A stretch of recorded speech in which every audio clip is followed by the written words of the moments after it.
Salut à tous et bienvenue.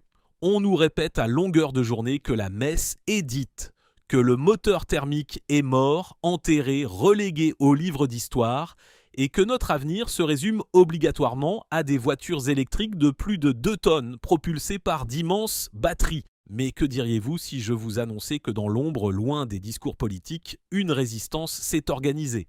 Que les plus grands constructeurs automobiles, alliés aux titans de l'or noir, ont mis au point un plan d'attaque pour sauver le moteur à explosion. C'est exactement ce qui est en train de se passer.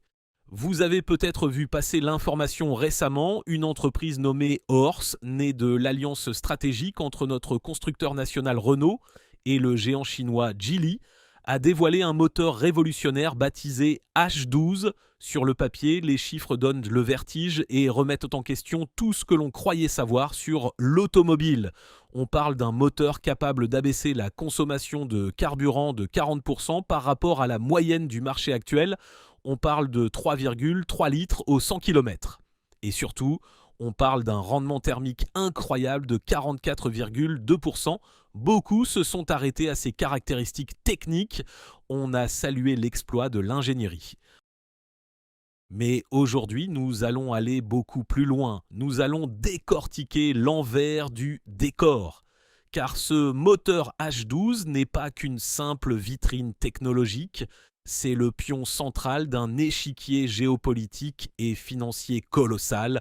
Derrière ces soupapes et ces pistons se cachent des acteurs que vous n'imaginiez même pas et une technologie de carburant qui pourrait bien contourner l'interdiction européenne de 2035. Installez-vous confortablement, on plonge dans le secret le mieux gardé de l'industrie automobile.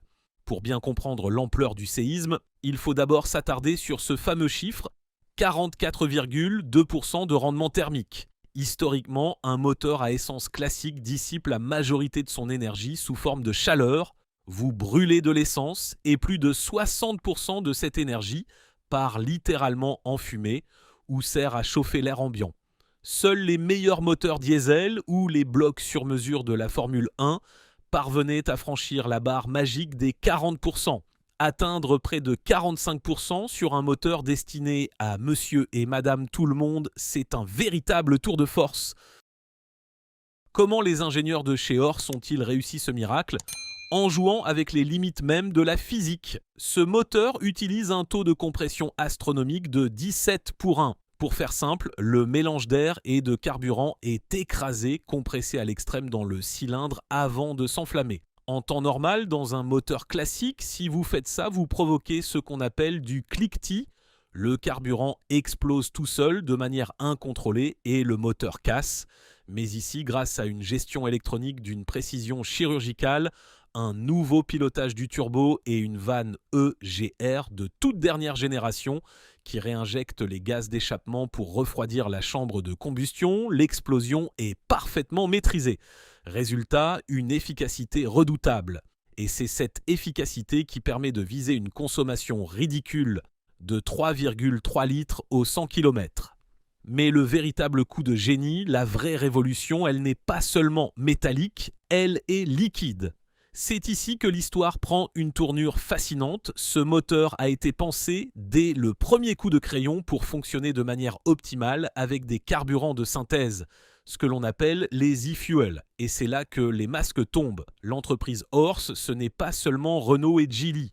Récemment, un troisième acteur est entré dans la danse, et pas des moindres, Saudi Aramco. Le géant saoudien du pétrole, l'une des entreprises les plus riches et les plus puissantes de la planète, a investi massivement dans cette coentreprise. Et ils ne sont pas venus seuls. Sur le développement technique des carburants, on retrouve également l'énergéticien espagnol Repsol. Pourquoi des géants du pétrole investiraient-ils des milliards dans la création de moteurs ultra sobres ? La réponse est simple, c'est leur assurance vie. Les e-fuels, c'est la promesse d'un miracle écologique sans changer nos habitudes. Imaginez, au lieu de pomper du pétrole dans les entrailles de la Terre, on fabrique du carburant en laboratoire ou dans d'immenses usines dédiées. On utilise de l'électricité verte, issue du soleil ou du vent, pour produire de l'hydrogène. Ensuite, on capture du dioxyde de carbone directement dans l'air ambiant ou à la sortie des cheminées industrielles. On mélange cet hydrogène vert et ce CO2 capturé et on obtient un hydrocarbure de synthèse, un super benzine parfaitement pur. L'astuce est redoutable. Quand le moteur H12 brûle ce carburant de synthèse, il rejette du CO2 par le pot d'échappement, c'est inévitable. Mais attention, la subtilité est totale. Le CO2 qui sort du pot d'échappement est exactement le même CO2 qui a été capturé dans l'air pour fabriquer le carburant. Le bilan net carbone est donc virtuellement de zéro. On crée une boucle fermée, on ne rajoute pas de nouveau carbone fossile dans l'atmosphère. C'est là que le plan de Renault, Geely, Aramco et Repsol prend tout son sens face aux décisions de Bruxelles. Vous le savez, l'Union européenne a voté la fin des ventes de voitures thermiques neuves pour 2035, une décision qui a fait trembler toute l'industrie. Mais sous la pression, notamment de l'Allemagne et de marques comme Porsche, une faille a été ouverte dans ce texte de loi. La fameuse clause d'exemption pour les véhicules fonctionnant exclusivement au carburant neutre en carbone. Jusqu'à présent, on pensait que les e-fuels seraient réservés à des hypercars hors de prix, vendus à quelques poignées de milliardaires. Des carburants de niche pour des voitures de niche, mais avec le moteur H12, le discours change radicalement. Renault et ses partenaires sont en train de préparer une motorisation abordable destinée à des véhicules de grande série capables de s'engouffrer dans cette brèche juridique européenne. Si demain Aramco et Repsol parviennent à produire ce carburant de synthèse à grande échelle et à faire chuter les prix à la pompe, ce moteur H12 devient l'arme absolue. Il coche la case de la neutralité carbone exigée par l'Europe tout en gardant l'avantage d'un plein qui se fait en 2 minutes chrono à la station-service. Et ce n'est pas tout. Ce bloc moteur est aussi conçu pour tuer une bonne fois pour toutes le diesel. Historiquement, les gros rouleurs, les VRP, les taxis ne juraient que par le moteur au mazout pour son couple à bas régime et sa sobriété sur autoroute. Le H12 se positionne comme le grand remplaçant du mythique 1,5 DCI en l'associant à une micro-hybridation de pointe, un système électrique léger en 48 volts qui vient soulager le moteur thermique lors des relances et des démarrages. On obtient le beurre et l'argent du beurre. Le conducteur profite d'un couple immédiat fourni par la petite assistance électrique et d'une allonge fantastique sur l'autoroute grâce au rendement exceptionnel du moteur essence. Tout cela sans les problèmes de filtre à particules bouchées, de vannes EGR encrassées par la suie noire ou de normes anti-pollution Euro 7 qui étranglent financièrement le développement des moteurs diesel. Nous assistons à un véritable tournant. Le développement de ce moteur H12 prouve que les ingénieurs thermiciens n'ont pas encore dit leur dernier mot. La course au tout électrique montre aujourd'hui quelques signes d'essoufflement. Le prix des batteries reste un frein majeur, l'infrastructure de recharge rapide est encore inégale et les subventions d'État, les fameux bonus écologiques, fondent comme neige au soleil partout en Europe.